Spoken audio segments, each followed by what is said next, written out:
Well, it looks like it's about to hit, and I hope you're prepared. Hey guys, Britt here. Welcome to End Times Bible Prophecy. What am I talking about? Well, it looks like we're entering a global synchronized depression.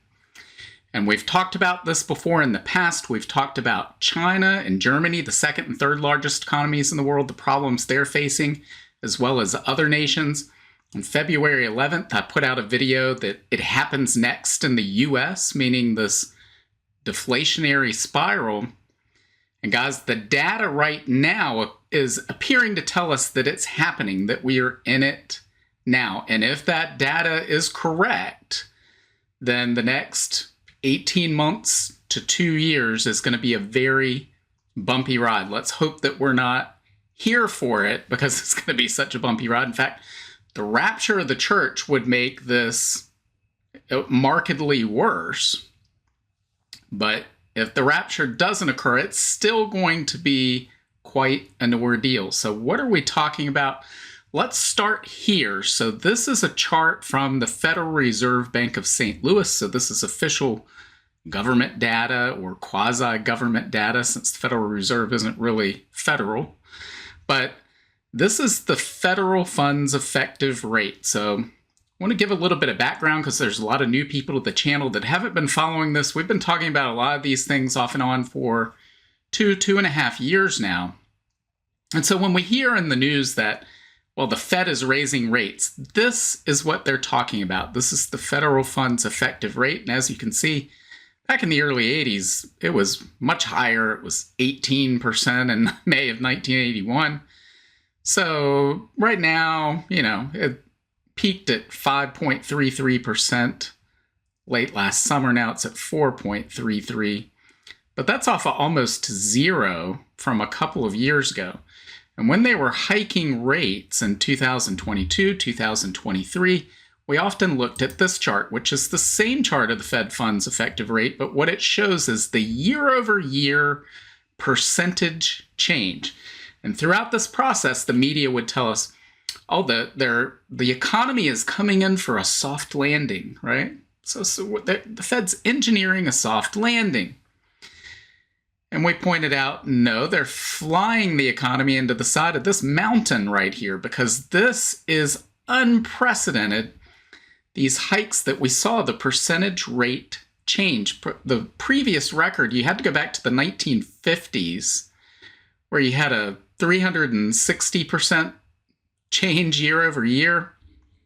This got up to a peak in February 2023, so a little over 2 years ago, 5,612% year over year change. And it takes time for these rate hikes to work their way through the economy and slow things down and do the damage that they're going to do. And that's exactly what we've seen transpire. Another thing we've been looking at is this right here. This is the 10-year Treasury minus the 2-year Treasury, also known as the yield curve. And the yield curve data that, I don't know why they only have this go back to 1976. They've got data that goes back much farther, but for some reason they cherry-picked this stuff and put it out. But for all intents and purposes, this is what we need to pay attention to, because since Richard Nixon ended the convertibility of the dollar to gold back in 1971, we've had a different economy. So there's no sense in looking really at this data prior to that time. But ever since that time, whenever we've seen this number go negative, that's called an inverted yield curve, it's a signal that a recession is coming. Not at the time of the inversion. Now, the mainstream media, the corporate media, whenever we see this inversion of the yield curve, they come out and say, oh, it's a signal of a recession. And then when the recession doesn't come, they say, well, it's different this time. I guess it was wrong this time. But they miss the point that it's once the yield curve uninverts that the recession comes, not while it's inverted. Now, of course, when you have an inverted yield curve, you assume that one day it will uninvert and then the recession will come. But they act like the inversion is going to bring the recession. That's not the case. It's once it uninverts, you find out you were either in a recession or one quickly follows. And we've seen that's been the case the early 1980s, early 1990s, dot-com recession, the great financial crisis, even the COVID crisis was signaled early on by an inverted yield curve. And so the market has a perfect track record of the last 50 years when it comes to this. And of course, we noted back in September, this uninverted, and it has stayed that way.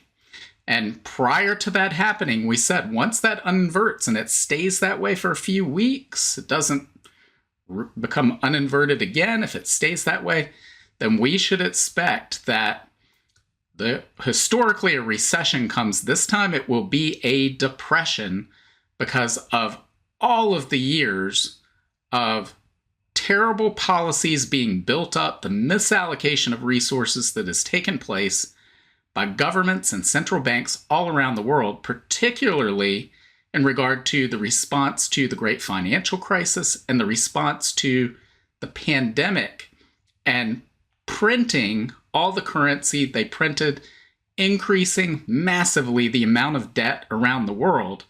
And so, guys, this is a sign that we're about to head into, I believe, a very terrible economic downturn, the worst since the Great Depression, one akin in severity to the Great Depression, although I do not believe it will last that long. I don't think we're looking at 10 years of terrible economic situation, but it can get really bad here in the near future. And so we had this from Bravos Research, this tweet they put out. They said, alert, recent yield curve inversion lasted for 793 days. So what we're looking at here, again, this is the 10-year minus the 2-year. This was the longest yield curve inversion going back to the Great Depression, since the Great Depression. It's also the deepest we've seen since the early 1980s, which was a very severe recession that took place. What they're looking at here is the 10-year minus the 3-year. They say this is even longer than the 700 days from the Great Depression. Let that sink in. So here we see the previous longest duration of this yield curve inversion was prior to the Great Depression in the 1920s. We've exceeded that. And then we see this. So we had this from the Federal Reserve Bank of Atlanta. They have an indicator called GDP Now, which tries to show us what the GDP is for the current quarter as it's going on, rather than reporting, 3 months later, 6 months later, a year later. There are other indicators that do that and process that data. But look at what has happened in this quarter. So their estimate back in around February 1st was for 3.9% growth in the first quarter of this year of 2025.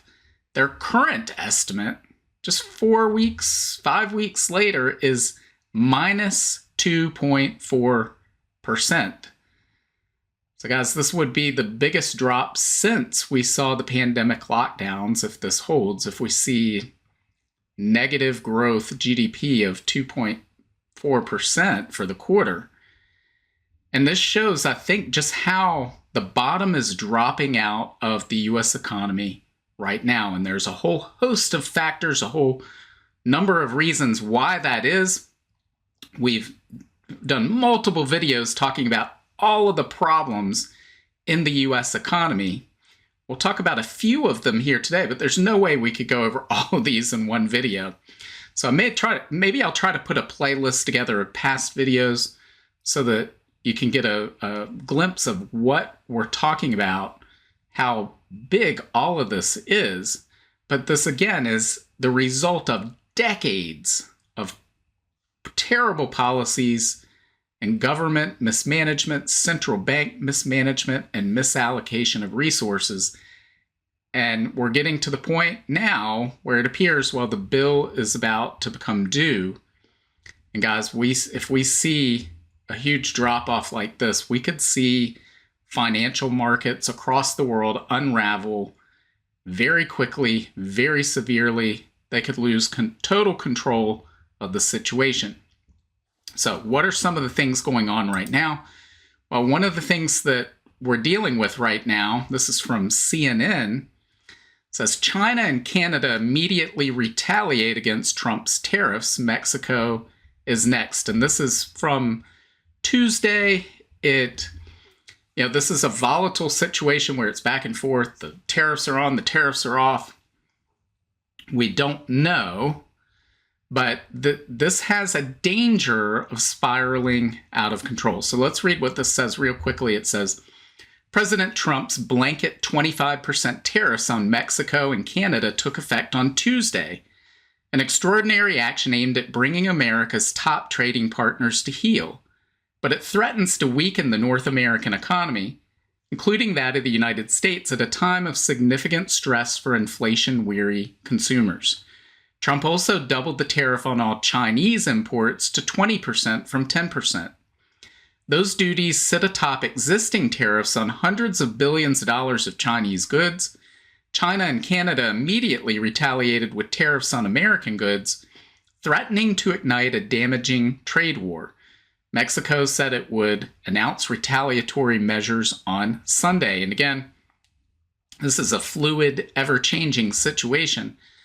But the real danger here is of threatening or to ignite a massive trade war. This is what we saw during the Great Depression. Again, the Smoot-Hawley Tariff Act was passed in 1930, in large part in response to the Great Depression and this idea we're going to protect American jobs. And then other nations retaliated with their own tariffs, and global trade really ground to a halt and made the Great Depression more severe than it otherwise would have been, made it draw out a lot longer than it otherwise would have been. So that was a major factor in the Great Depression. It could prove to be a factor here. Now, maybe this is part of a Trump negotiation tactics.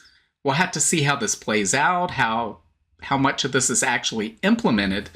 But in the meantime, there's a real danger of this creation of uncertainty among business leaders as to what conditions they should expect going forward and how they're going to operate. And we saw this in Germany we've seen this in Germany for about the last 3 years. So we noted at the time, after the Russia-Ukraine war took off, and there were problems with getting Russian natural gas piped into the European economy and specifically the German economy, and we saw energy prices spike, availability came into question, and that uncertainty, even though some of those prices returned to normal and there have been times where the energy has been more reliable, from a business perspective, when you're doing 5-10-year plans, trying to implement those, you want certainty. You want to know, well, I'm going to have access to energy, and that energy will be affordable. And if there's any question about that, and there's another country where you can do business where you'll feel rather certain you're going to have access to the energy and it's going to be affordable, well, then you uproot your operations and you move them to that country. So that's exactly what we've seen happening in Germany for the last 3 years with the deindustrialization of the largest economy in Europe, the third largest economy in the world. And it's what's put them in the dire economic circumstances they're in now. We're seeing something similar happen here with the threat of tariffs. If this continues, it creates an environment of uncertainty where businesses take a step back in their expansion plans, they take a step back in their operations, and they say, well, let's see what happens. And that means they aren't doing anything, and that has an economic impact. We also see this. This is from the Seattle Times. It says Target and Best Buy warn consumers of tariff price hikes. It says Target and Best Buy warned consumers to expect higher prices as a direct result of the tariffs U.S. President Donald Trump imposed on Mexico, Canada, and China overnight. Among the first comments on tariff impact from a major U.S. retailer, Target CEO Brian Cornell told reporters Tuesday that, quote, depending on the level of tariffs, we're going to have to take some level of action. U.S. consumers could see tariff-driven price increases quickly, especially for products like fresh produce, With shorter supply chains, company executives said, Target's price increases will vary by category, and the retailer is having discussions with vendors and employees about next steps. Still, it's too early to predict which items will get more expensive and when that will happen. Meanwhile, Best Buy echoed the price warnings on its earnings call, telling investors that increases are, quote, highly likely on the gadgets and appliances it sells due to tariffs. China and Mexico are the top two sources of products for the company, CEO Corey Berry said. So again, the danger of a trade war here could really be severely crippling to the global economy. And at least this tweet right here, where you had Financial Juice said, U.S. Treasury Secretary Scott Bessent says Trump believes tariffs are a good source of revenues and protect U.S. workers and create negotiating leverage. And the Coastal Journal responded, well, Herbert Hoover said the same thing in 1929, which is true. We heard that same idea pushed around back in 1929, back in 1930. That doesn't mean that Trump's policies are bad policies, but coming into this year, one of the things that I pointed out was this correction we've been looking for, this depression, this financial crisis. It's something that's built up over many years, and it does not matter who the president of the United States is, it is coming.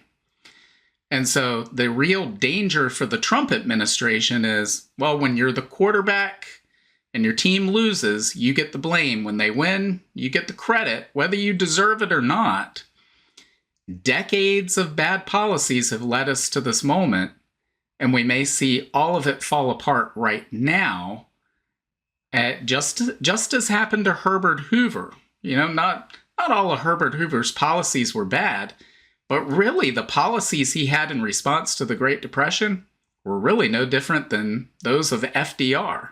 When you go back and look at historically what happened, FDR essentially took a lot of the same Herbert Hoover programs, changed the names of them, and said, we have nothing to fear but fear itself, and everybody went, yay.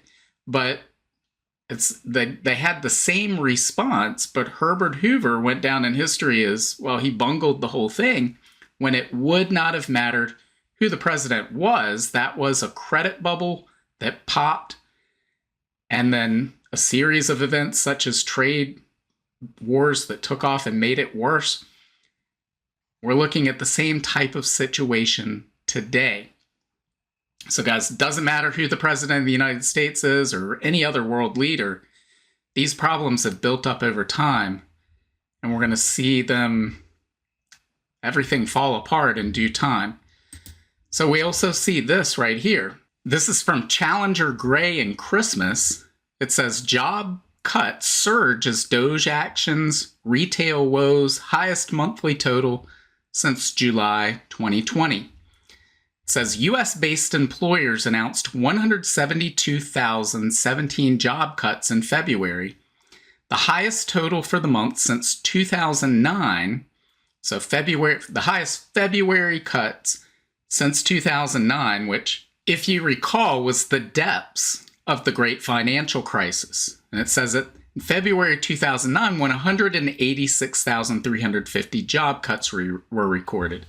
It's the highest monthly total since July 2020, when there were 262,649 cuts. Again, that was in the midst of the pandemic shutdowns. According to a report released Thursday from global outplacement and business executive coaching firm Challenger, Gray, and Christmas. February's total is a 245% increase from the previous month and a 103% increase year over year. So far this year, employers have announced 221,812 job cuts, the highest year-to-date total since, again, 2009, when 428,099 job cuts were planned. It's up 33% from the same period a year ago. Quote, private companies announced plans to shed thousands of jobs last month, particularly in retail and technology. With the impact of the Department of Government Efficiency actions as well as canceled government contracts, fear of trade wars and bankruptcies, job cuts soared in February, said Andrew Challenger, Senior Vice President and Workplace Expert for Challenger Gray & Christmas. And it goes on, they tell us here why. Why are these occurring? It says, why are companies cutting? DOGE impact leads job cut reasons this year and was attributed to 63,583 layoffs, both directly to the federal workforce and contractors. Downstream impacts of DOGE, such as loss of funding to private nonprofits, led to another 894 job cut plans. So far this year, market economic conditions were attributed to 36,257 cuts, while bankruptcy was the reason for 35,411. Store, unit, or plant closing was the cause of 28,095 jobs. So, number one, yes, was what's happening in Washington, D.C., but these are pretty significant issues that have nothing to do with that. Market conditions, bankruptcy, plant closures, store closures. So the economy is falling off a cliff, just as we saw with that Atlanta Fed GDP now, going from a 3.9% growth to 4 weeks later, negative 2.4 is their estimate. One of the other reasons we may be seeing this is right here. This is from Mishtalk. This is Mike Shedlock's blog. He says, student loan borrowers crushed by appeals court ruling and credit scores plunge. He says, the courts are busy. This one goes against Biden. Economic repercussions are significant. It says, the New York Post reports Joe Biden's $475 billion student debt cancellation plan blocked as federal appeals court issues final decision. A federal appeals court delivered a crushing blow Tuesday, again, this is a few weeks ago in February, to a more than $475 billion student debt cancellation program begun by former President Joe Biden, ordering the underlying regulation be blocked in its entirety. The 8th U.S. Circuit Court of Appeals had partially blocked the loan forgiveness effort last year, but a 3-judge panel at the St. Louis-based court issued a final judgment to a lower court prohibiting any part of the initiative from taking place. And of course, when this happened, a number of people are outraged. They're thinking, you're trying to buy votes. One of the things they were trying to do was to prevent the economy from falling apart the way it is right now before an election under the Biden administration, because they knew what would happen if people started having to pay back their student loans rather than spending those loan payments in the economy the way they were. It means consumer spending falls off a cliff, and we see that here. That's going to happen. It is happening right now. This says student loan borrowers are losing 100 plus credit points. It says for thousands of federal student loan borrowers, the past few weeks have been a wake-up call. As credit monitoring services send out alerts, many are realizing that their credit scores have dropped by over 100 points, some by as much as 200 due to missed student loan payments. The issue stems from student loan servicers now reporting 90-day delinquencies to credit bureaus after the federal repayment on-ramp period ended. Collection activity and negative credit reporting was turned off during the payment pause from March 2020 to August 2023.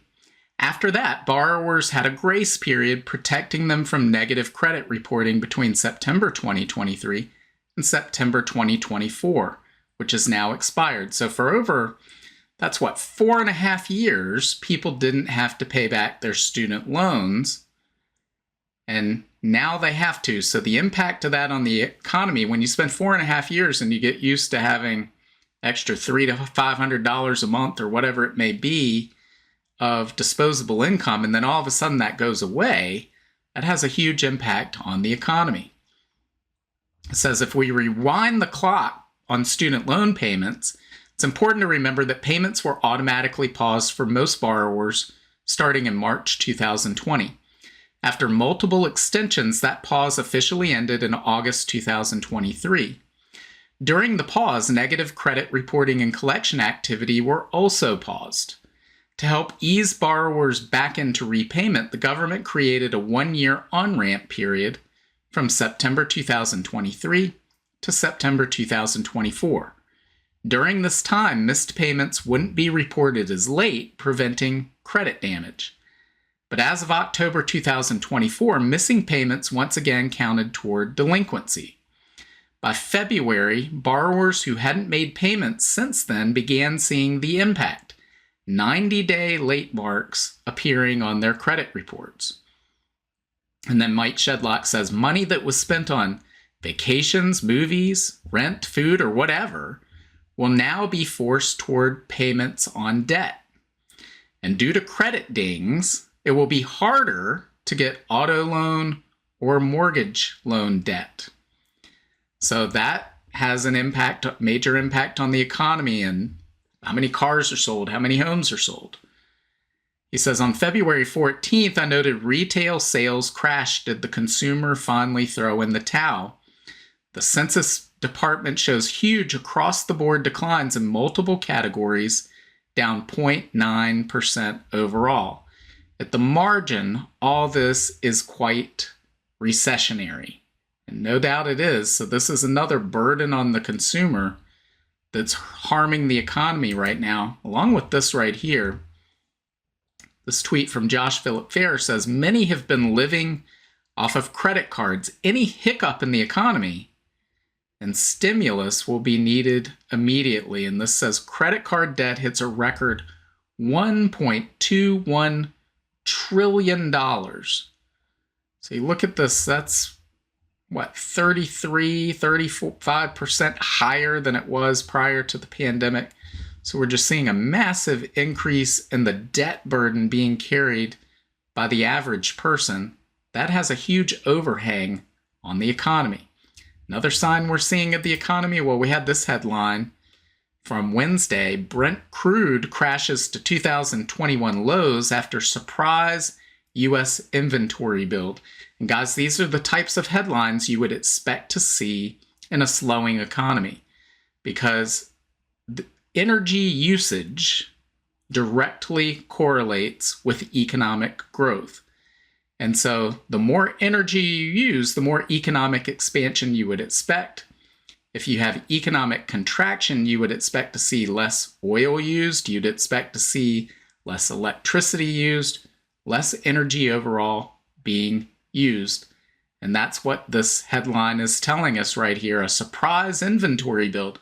So that inventory is there because they thought, well, people are going to use it, and then they didn't. Why? Well, if you've lost your job and you were driving to and from work, well, now you're not.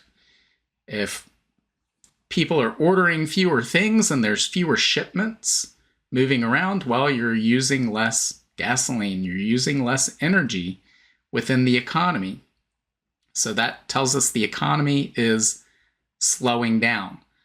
So guys, where does all this lead and how do we prepare for this? Well, if you remember, over on the Substack at brittgillette.substack.com, back in August, I put out this article, How the Current Global Financial Crisis Leads to Biblical Tyranny in 10 Steps. And I believe this financial crisis really began in July. When they look back over time, that will be the point in time where they identify all of this began. If you remember, we saw the largest two-day drop in Japanese stock market history back in August.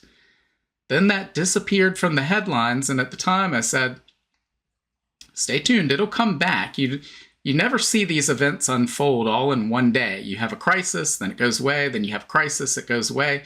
We've been having those things. We had the failures of the second, third, and fourth largest banks in U.S. history 2 years ago this time. And then, everything got better, it went away, right? And then we had what we saw in the Japanese stock market last year, and we saw a short sell-off in the U.S. stock market. And then it went away, and everything got better. We've seen glitches in the banking system, right? Just glitches. Somebody tripped over a cord and unplugged the system, right? It was a glitch. But guys, and then it goes away. Those things disappear from the headlines, but eventually it becomes impossible to ignore. They lose control of it. believe we're on the cusp of that now. So again, this is over on the Substack. Guys, if you appreciate what we're doing here, if you value the work that we're doing here, I encourage you, head over to brittgillette.substack.com. Become a subscriber. You can become a subscriber for free and receive email notifications of these videos, as well as articles like this one when they come out. If you want to support us, you can become a paid subscriber and get added benefits, such as this past Wednesday, we did a live Q&A session via Zoom. People could ask questions. We answered those questions. Then that replay went back up. So there's a whole host of other benefits that we're going to roll out in the weeks and months ahead. So check that out if you are interested. But over on the Substack, we had this article right here at the time, and we're going to talk about this more in tomorrow's video, because there are things going on below the surface that are very similar to what we saw right before we saw that largest two-day crash in Japanese stock market history. I remember putting a video together that Saturday before we saw those things happening about things we were seeing underneath the surface. We're going to do the same thing tomorrow because that's exactly what we see happening. And I think Japan is going to be at the center of part of this. Japan and Germany, frankly. But guys, what should we expect going forward as a result of all of this? If the data we're seeing is telling us that we are heading into a depression in the United States right now, and really a global synchronized depression, because you can have the world's largest, second largest, and third largest, and fourth largest economies in the US, China, Germany, and Japan, all in a deflationary spiral recession at the same time, and the economy's fine. No, you're going to have a synchronized global depression. Well, these are the steps, and they don't necessarily have to be one after another. They can be overlapping. But again, debt hits its limit. People have taken on these student loan debts they have to pay back. $1.2 trillion in credit card debt has to be paid back. People are in debt up to their eyeballs. Governments and municipalities are in debt beyond that which they can pay back. Debt has hit its limit. And as we said before, our monetary system is a Ponzi scheme.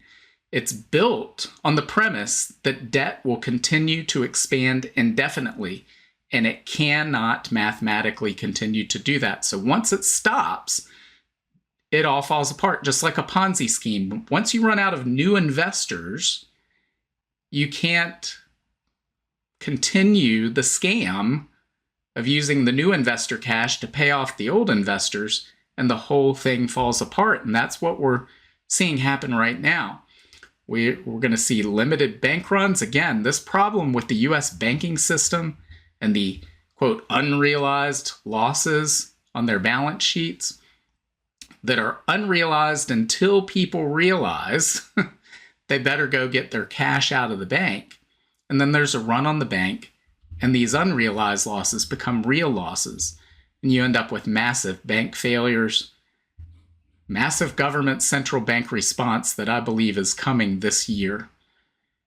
Bank bail-ins, we've talked about that. So again, go back and watch some of the past videos. If you don't know what a bank bail-in is, you need to understand that.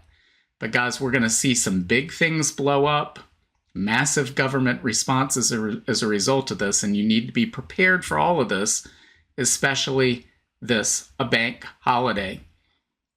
So once all this comes to fruition, we're going to see a credit freeze across the economy. And just as we talked about, energy is the lifeblood of economic activity. Energy and economic activity have a direct correlation with one another. Well, in the same way, the financial system, the monetary system, flows on credit. Credit is the oil and the gears that keep the global financial system turning. And when you have something called counterparty risk rear its ugly head, where institutions no longer want to lend to one another because they're afraid they won't receive what they lend out back, well, then everything grinds to an immediate halt. And we saw this in the United States. The last time we saw this in the United States was March 1933. And we saw the banking system completely closed down until they were able to restore confidence among the American people. Unfortunately, when things opened back up, the worst of the bank runs was over, and that confidence was restored. So hopefully we'll see something similar happen here in terms of confidence being restored. But in the meantime, if credit comes to a stop, if no one will lend, that means the economy comes to a grinding halt. And you think that happened, you might go, well, that happened during the pandemic, Britt. No, it was inconvenient, some of the things running out at the grocery store, but we made it through all right. But the trucks were continuing to move back then. If this happens, the trucks will no longer be moving because all of these businesses rely on credit. So from the farmer to the grocery store, there's multiple credit transactions involved. And if those are cut off, then the trucks stop delivering food to the stores, they stop delivering food to the restaurants, they stop delivering gasoline to the gas stations. So you need to make sure that you are prepared.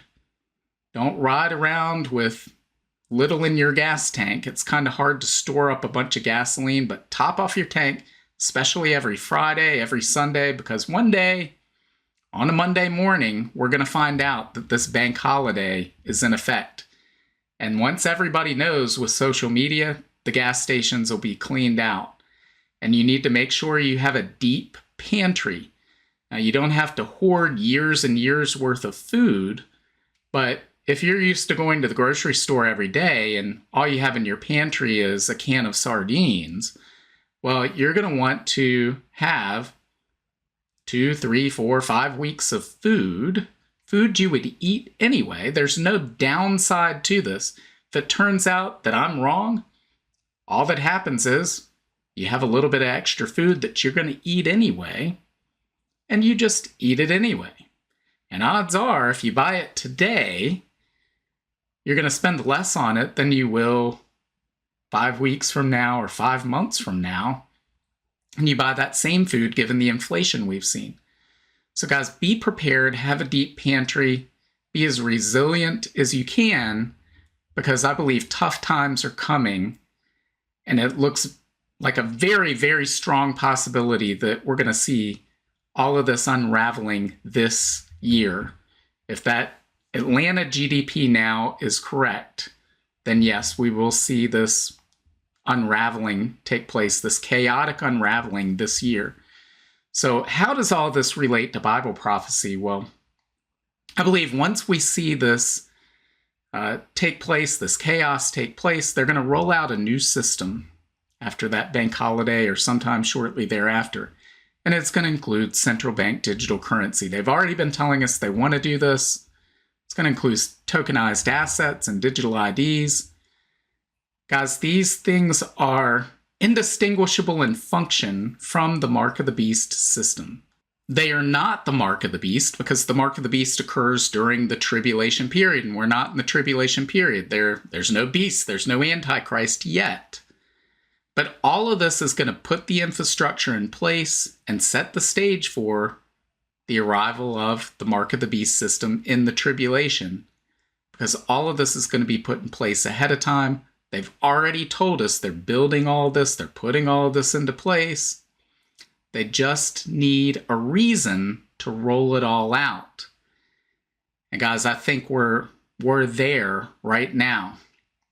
Again, when in the society we live in, everybody expects things to be in a 30-minute, 1-hour episode on TV where crisis happens, resolution happens, end of story. So it seems like we've been talking about this a long time. All of this doesn't play out in a day or a week. These things take several years to play out. We're already deeply into this.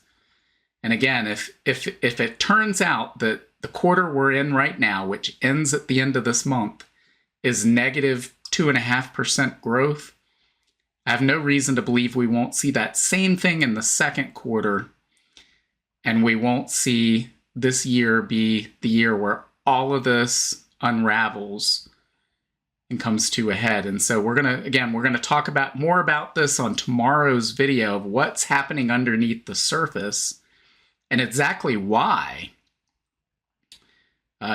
If all of this is happening, if we see the United States enter into the same type of economic depression we see in China, Germany, same things we see happening in Japan, then the financial markets will chaotically and uncontrollably unravel, and we will see this bank holiday for certain. We're going to talk about why in tomorrow's video, exactly why that is, and walk through it step by step. So, guys, let me know what you think. Leave your comments below. God willing, I will see you on Monday.